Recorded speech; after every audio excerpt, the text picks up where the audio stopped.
आम्ही आजोबांच्या काळापासून या डॉक्टरांकडे येतो. 50% आजार त्यांना पाहूनच बरा होतो पेशंटचा.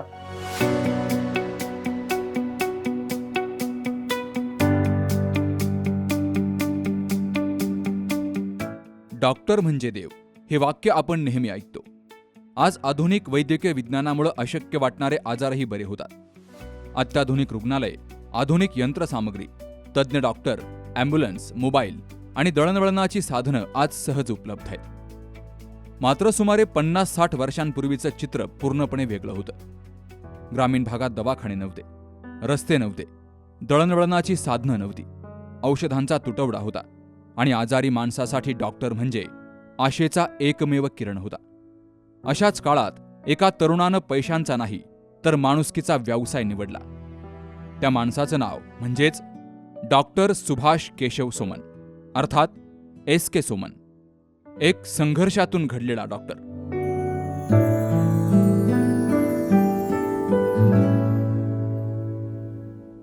अहिल्यानगर जिल्ह्यातील अकोले तालुक्यातील कोतुळ हे छोटंसं गाव आणि याच गावात कैलासवासी केशव गोपाळ सोमन हे आयुर्वेदिक वैद्य म्हणून सर्वसामान्यांची सेवा करायचे.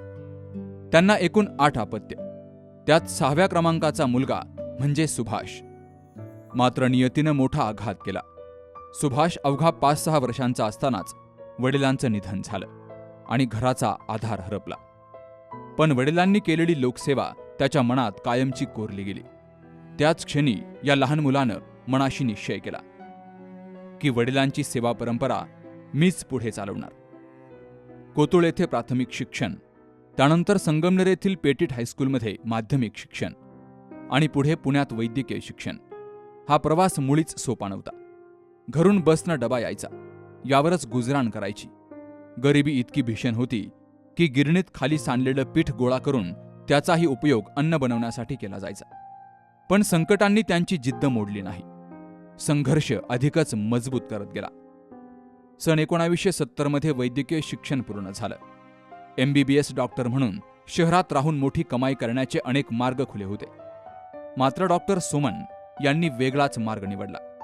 त्यांनी ठरवलं, जिथे डॉक्टर नाहीत तिथं मी जाणार. आणि अकोले तालुक्यातील कोतुळ गावातील बाजारतळासमोर फक्त 1700 रुपयांचं कर्ज काढून त्यांनी स्वतःचा छोटासा दवाखाना सुरू केला. एक टेबल, एक खुर्ची, थोडीफार औषधं आणि अफाट सेवाभाव, याच भांडवलावर एका महान प्रवासाची सुरुवात झाली.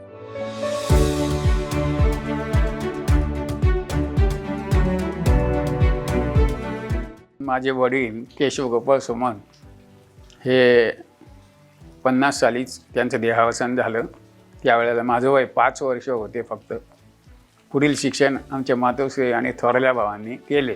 त्यानंतर प्राथमिक शिक्षण कोतुळ येथे, माध्यमिक शिक्षण संगमनेर पेटीट हायस्कूल आणि वैद्यकीय शिक्षण पुणे येथे BJ मेडिकल कॉलेजला झाले. 1970 साली MBBS डिग्री पूर्ण घेऊन मी माझ्या गावी परत आलो. त्यानंतर 1970 13 जुलै रोजी आम्ही इथेच घरगुती दवाखाना चालू केला. त्यानंतर सरकारी नोकरीचा प्रयत्न झाला नाही आणि येथेच राहायचं ठरवलं.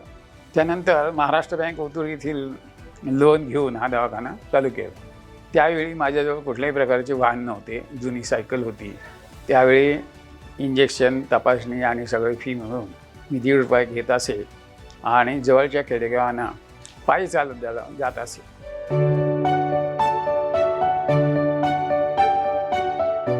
त्या काळी औषधं मिळण्यासाठी संगमनेर किंवा बेल्हे या ठिकाणी एसटीनं जावं लागायचं. दवाखान्याची तपासणी फी मोफत. फक्त ₹1 किंवा ₹1.5 घरपोच जाऊन रुग्ण तपासणं आणि औषधोपचार करणं. तसेच गरिबांना मोफत उपचार करणं. कधी सायकलवर तर कधी बैलगाडीतून प्रवास.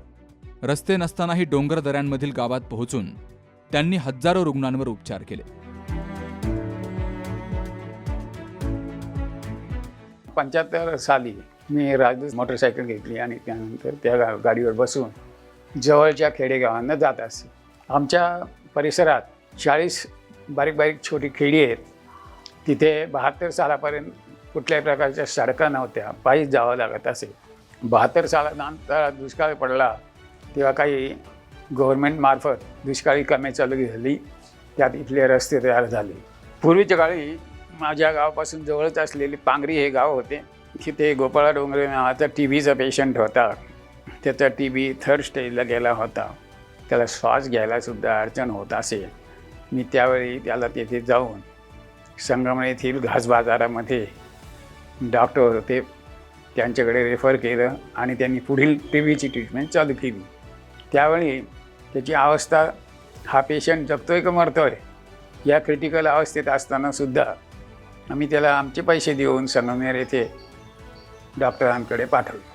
30 वर्षापासून डॉक्टर सोमन यांना ओळखितो आणि ते आमचे फॅमिली डॉक्टर आहेत. ते अर्ध्या रात्रीला बोलवलं तरी पेशंटची सेवा करतात. 50% आजार त्यांना पाहूनच बरा होतो पेशंटचा. आणि तेवढेच ते अति मनमिळावू स्वभावाचे आहेत. त्यांचा स्वभाव शिस्तप्रिय, पण मन मात्र मायेनं भरलेलं. कित्येकांचे प्राण त्यांनी वाचवले. कोतुळ आणि परिसरातील लोकांच्या मनात एकच भावना निर्माण झाली की डॉक्टरांच्या रूपानं देवच आपल्या गावात आलाय.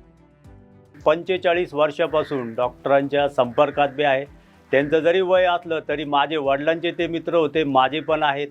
आणि आमचे काही कौटुंबिक काही समजा आजार असले तर त्यांच्या माध्यमातून त्यांनी ते आमच्या कुटुंबावर, आमच्या गल्लीत, एक काजी गल्ली म्हणून गावात आणि आसपासच्या खेड्यामध्ये त्या काळामध्ये म्हणजे सायकलीवर प्रवास करून देखील डॉक्टरांनी, माझ्या हिशोबाने डॉक्टर सोमन MBBS आहे जुने ते, पण जेव्हापासून मी ओळखतो त्यांना, मी असे म्हणजे डॉक्टरांचं कसं काम राहतं का बा, नाही का, आजचा काळ कसा सगळं काही गोष्टी पैशावर चालतात, परंतु ह्या माणसानी का बा पैसे जर कमवायचे असते तर फार मोठी इस्टेट या गावात त्यांनी उभी केली असती. दावा खाने के लिए 56 साल हो गए यार. उन्होंने हमारे गांव के लिए बहुत डिलीवर है, बहुत से बड़े बड़े पेशेंट को अच्छा किया, जो संगमर को नहीं करते हैं कुछ भी किया. और वो डॉक्टर इतने, उनके हाथ में इतना बड़ा गुण है कि अभी उनकी उम्र 82 चल रही, फिर भी वो पेशेंट की कोशिश करते हैं, अच्छा बनाते पेशेंट को.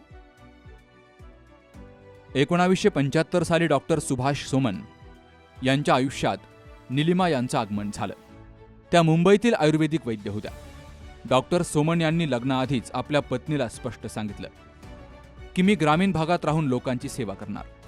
आणि निलिमा यांनीही तितक्याच ठामपणे उत्तर दिलं, मी तुमच्या प्रत्येक पावलावर साथ देणार. आणि ते दोघे लग्नबंधनात अडकले. या दोघांनी आयुष्यभरासाठी समाजसेवेची शपथ घेतली. माझा मेडिकल कोर्सला जेव्हा मी ॲडमिशन घेतली तेव्हा माझे वडील होते आणि त्यांनी स्पेसिफिकली की तुला खेडेगावात जाऊनच प्रॅक्टिस करायला लागेल हे त्यांनी म्हणजे माझ्या मनावर बिंबवलं होतं. त्यामुळे मग त्या दृष्टीने आम्ही प्रयत्न करून प्रपोज मॅरेज आमचं झालं. गरीब रुग्णांची सेवा, रात्रंदिवस औषधोपचार, पैशांपेक्षा माणसाला महत्त्व, याच तत्वावर डॉक्टर सोमन यांनी आयुष्य घडवलं.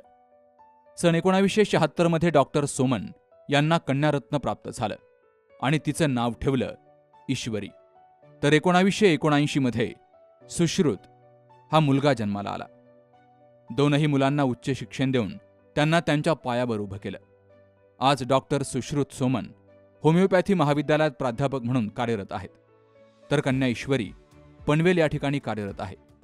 अर्णव आणि मृदुला या नातवंडांसोबत आजी आजोबा म्हणून आनंदी आयुष्य जगत असले तरी त्यांच्या संघर्षाचा इतिहास आजही त्यांना प्रेरणा देतोय. 76 साली ईश्वरी नावाच्या मुलीचा जन्म झाला आणि 79 साली सुश्रुत सुभाष सोमन याचा जन्म झाला. माझी मुलगी जेव्हा ती आधी पहिल्यांदा DPharm झाली आणि DPharm नंतर BPharmला तिला ॲडमिशन, तेव्हा 12वी नंतर BPharmला ॲडमिशन होती, पण मग ही DPharm झाल्यामुळे ती ऑल ओव्हर महाराष्ट्रामध्ये तिचा नंबर औरंगाबाद आणि निलंग्याला लागला. तर निलंग्याला हॉस्टेल होतं म्हणून आम्ही तिथे तिला ॲडमिशन घेतली. तर निलंग्याला तिथे नुकताच भूकंप होऊन गेलेला होता, त्यामुळे आणि तेव्हाच्या काही फोन नव्हते.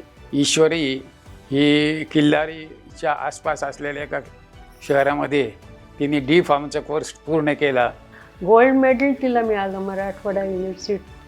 हे विशेष आहे, म्हणजे ती ग्रामीण भागातनं मराठी मीडियममधनं शिकलेली मुलगी. सुश्रुत सुभाष सोमन हा नाशिक येथे होमिओपॅथिक मेडिकल कॉलेजमध्ये BSc होमिओपॅथ झाला त्यानंतर त्यांनी नाशिकलाच MD होमिओपॅथीचे शिक्षण पूर्ण केले. औरंगाबाद येथे त्यांची युनिव्हर्सिटी त्यावेळेला होती, तिथे त्याला डिग्री मिळाली. तो आता सध्या PhD करतो होमिओपॅथीमध्ये. पूर्वीच्या काळात अकोले तालुक्यामध्ये मोजकेच MBBS डॉक्टर होते. ग्रामीण भागात तर डॉक्टर मिळणं म्हणजे नशीबच. आणि आज अत्याधुनिक हॉस्पिटल्स, मोठमोठ्या सुविधा, अत्याधुनिक यंत्रसामग्री.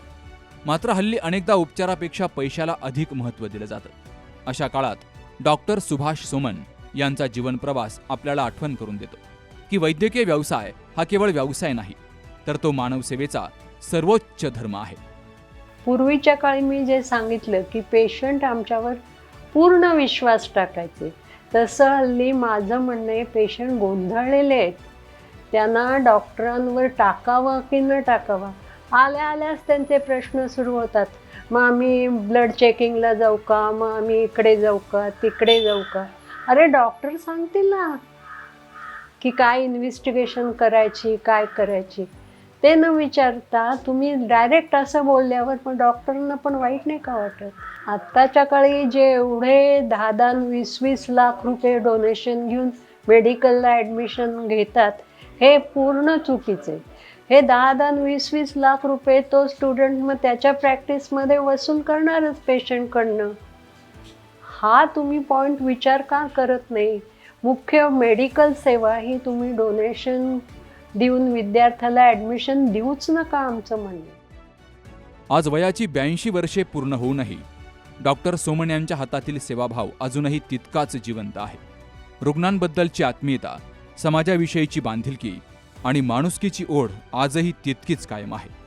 डॉक्टर सुभाष केशव सोमन हे केवळ एक डॉक्टर नाहीत, तर ते एका पिढीचे प्रेरणास्थान आहेत. त्यांनी सिद्ध करून दाखवलंय, पैशानं डॉक्टर होता येतं, मात्र देवमाणूस हे फक्त सेवाभावानंच होता येतं. डॉक्टर सुभाष सोमन आणि डॉक्टर निलिमा सोमन यांच्या या सामाजिक कार्याला MH मराठीचा मानाचा सलाम.